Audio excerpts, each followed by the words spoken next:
It is so lovely to be part of Junk Journal January here in 2024. It's always such a beautiful challenge, and Meg puts so much love and time and care into it that it just feels a real privilege to be part of it. If you've been joining in, I hope you've really enjoyed it. And if you haven't, look at all these prompts there are. You can do these whenever you want, and they're always really fun to get stuck into, and there's heaps of resources to give you inspiration. I got the prompt travel. I chose it because it seemed quite a rich one, full of different interpretations. And I did a bit of brainstorming because I didn't come to it with a very clear idea of what I would do. I wanted to sort of see where it took me. So I thought about travel through time, like revisiting past selves, for example, who you were maybe before you became a parent or before the pandemic or as a child, different stages of your life, and thinking about travel through time in that way. I thought about travel in the more literal sense, like places you've travelled to, and those of us who are journalists, we are very good a lot of the time at collecting little bits and pieces from our travels and scraps of paper and packaging and tickets and things like that, and just sort of revisiting literal places that we've been. So that was something that I spent a bit of time thinking about as well. As you can see, I've got a little bit of footage here of our time in Japan. And so, yeah, it was just, places we've travelled to, different modes of transport as well can be interesting to explore. And then I thought about travel through stories and travel into imaginary lands. I play a lot of D&D and other kind of games like that, and I read a lot of fiction. And so I was thinking about the places I've travelled in my imagination and with my friends in adventuring parties and things like that. And then I sort of took that thought and started thinking about places that I've travelled through literature, through stories that I've read over the course of my life, and places that I have been to in my mind, whether that's, depictions of real places or totally made up fantasy worlds. And that was obviously something that was a very rich vein to look for inspiration as well. And that's where I ended up going with this particular prompt in the end. So there were lots of things that got considered along the way. But yeah, the place that I wanted to go to specifically was Green Gables. I have felt like Anne has been a kindred spirit and a dear friend since I was very small. So revisiting Green Gables was something that was a very easy sell for me. I was very happy to go and spend some time there through my journal. So yeah, this is a piece of an end paper from a copy of the book that I found in an op shop that was very much falling apart. So I've got quite a few copies of Anne and her various sequels, and they're all very precious to me. This one was beyond repair, so don't worry, I haven't committed sacrilege by chopping up a book in that way. And the end papers had this beautiful picture of Green Gables, and it was in green, and it just felt like something that should be in my journal, basically, especially when I was thinking about this particular idea. And for me, Green Gables is very much interlinked with handcrafts. I think I was drawn to things like quilting and embroidery, partly because of how much I associate them with this particular world. And yeah, the paper that I had, because it was from a book that was falling apart, was actually quite fragile, but I wanted to stitch on it. So I'm just going to show you what I do when I have that problem. Obviously putting, holes in paper to stitch can be tricky. It can damage the paper to the point where it falls apart. So what I'm doing is actually reinforcing it. I've got a piece of fusible interfacing, which is the bottom layer of this little sandwich that I've made here. And it's basically like, it's a woven fabric, so it doesn't have any stretch to it. And it provides structure, but it also has little heat-activated glue dots on it. And you use it in sewing, but you can also use it for paper. So I am carefully ironing that. As you can see, I'm going very slowly because obviously paper can be easily damaged by heat, and also the dyes and inks and things can also become discoloured quite quickly if you put too much heat on them. So I'm going slowly and carefully.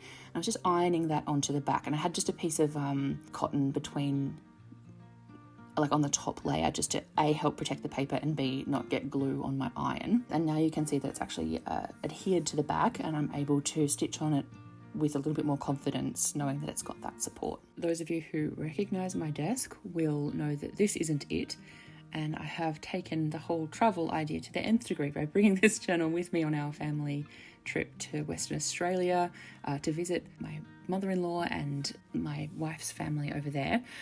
This is a little sewing kit that I brought with me with some needles in it and some thread, because I was going to do some hand stitching, which is obviously why I put the interfacing there on the back.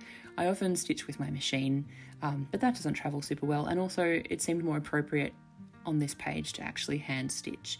So I have some dark green embroidery floss here, and I'm using that to put some stitches into this page in a way that will outline Green Gables and make it stand out more, and give obviously the beautiful texture that stitching adds to pages like this. And yeah, it was just really lovely to kind of sit with this and reflect a little bit on how precious a place this has been to me throughout my life for, you know, the more than 30 years. When I first read Anne, I think I might have been 7 or 8, and yeah, it's been something that I've revisited over and over again at different times, and it's been a haven. You know, it's always been the same and very beautiful to me. So it was really lovely to spend time in this space while creating this page, if that makes sense. I was sort of traveling through the process of making it. So I love the way that this concept of travel has actually permeated this little page in so many ways. It's been quite cool. You can see me using a pair of kitchen scissors there because, you know, I didn't bring my own. So I had to go raid my mother-in-law's kitchen drawer to find a pair of scissors to trim my thread there. But yeah, I'm just adding stitching all the way through it. This was the work of like a couple of days off and on. I'd sit and do a little bit and then come back to it, because obviously we were there to hang out with family and do that kind of thing. So between things I was off doing puzzles and helping cook meals and going for swims and all the rest of it. But yeah, I would come back and spend a bit of time here stitching in between things, and it was really lovely. So yeah, this is how it kind of came together.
Once I finished stitching all of those parts that I wanted to stitch, you can see I mostly went around the building because that's what I wanted to stand out.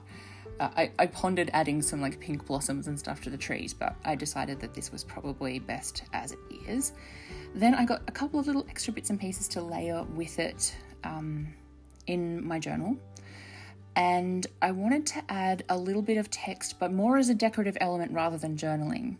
and I wasn't sure which of my pens to use. So I'm actually testing them on this paper. When you make junk journals, I don't know about you, but I often have like quite mixed papers in there. I don't know how my pens are going to work and how the different colors are going to show up on the different surfaces and things like that. So I wanted to test them, and I had like this whole section of the page that I knew was going to be covered up by stuff that I was going to stick on top of it. So I just tested directly on the page, knowing that I would cover that up. And then the writing that I did was an excerpt from Anne of Green Gables, I think, the first book, which was just describing the setting, and it's very beautiful.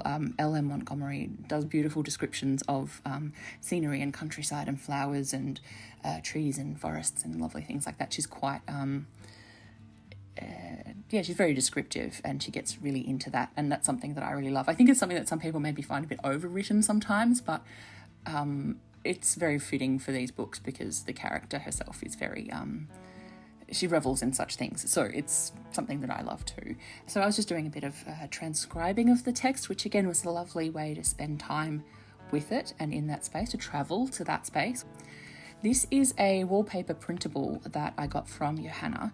She has like kits and things of like collections of wallpapers and doilies and beautiful prints and textures that you can purchase from her shop. And I've just printed some out, and I printed it on sticker paper and stuck that in.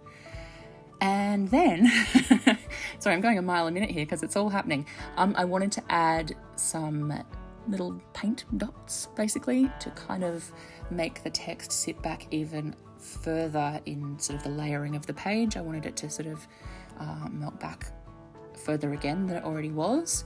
So this is my little watercolour set that I've put together for travelling with. This lives in my pencil case. I've got it with me all the time, and I have a travel brush as well, so that was easy to do. I took it outside and did some little paint splatters. It being Perth in December, they dried very quickly, and I was able to bring it back inside and stick the stitched element on. I just used double-sided tape for that. If I was at home, I might have used a different adhesive, but again, travelling, I was working with what I had.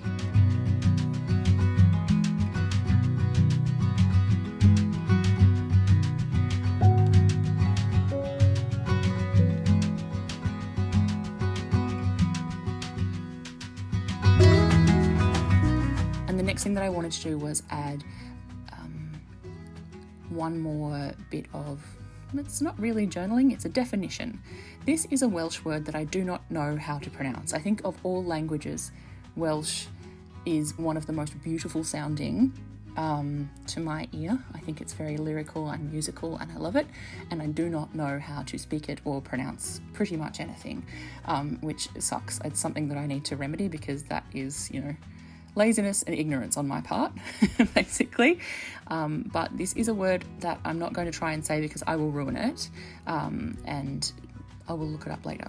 But yes, it's a definition that I'm writing out here for the word, and it means, what does it mean? It's like a kind of a longing for home. It's a sort of grief tinged with beauty connected to place, and it's something that I feel quite a lot. It's like that kind of sense of homesickness is for places that you maybe have never been or can never return to, and that seems to me quite a fitting concept for fictional places that you feel have a sense of home to them.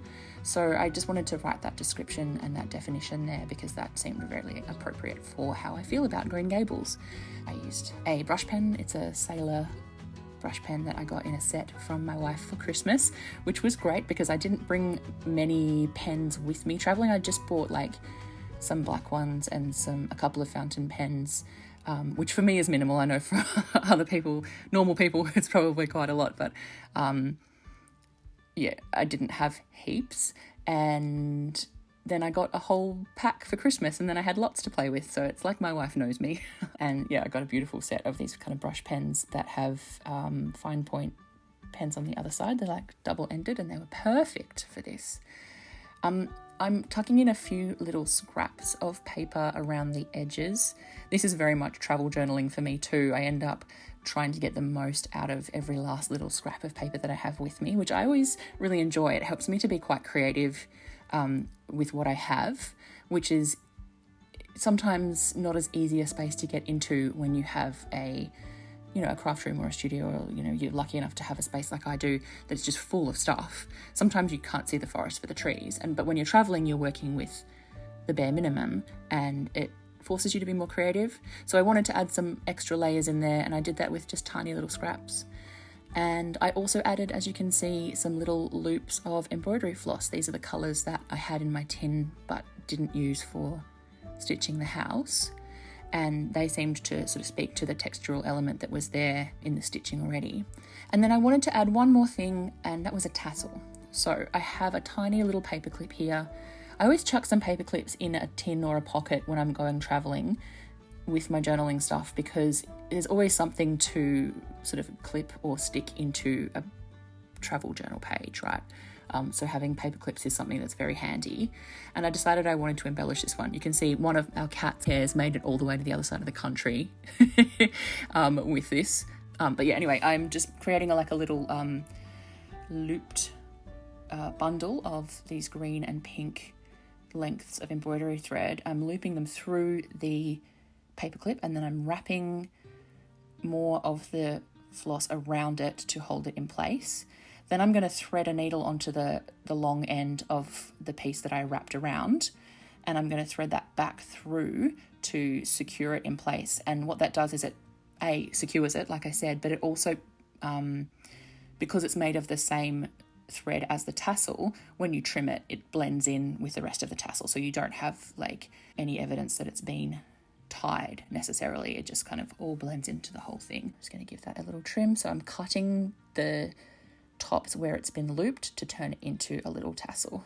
I've been using these scissors. I promise that they're not this dirty when they come out of the kitchen. Roz is a very good housekeeper and manager and a very clean human, so please don't feel like that's what her kitchen scissors normally look like. I have definitely had my way with them and ruined them, at least temporarily. So that's going on the top there to add to that layer, and this is the finished page. So I've got 6 months worth of rambling into this one little video. I'm normally pretty ranty and rambly, but I feel like this was a personal best. I really hope you like this page and it's given you some ideas for your own responses to the travel prompt, or other things that you might like to include in your own journals. Thank you so much for having me as part of Junk Journal January. Meg, you're a legend, and I will see you all again really soon. Bye!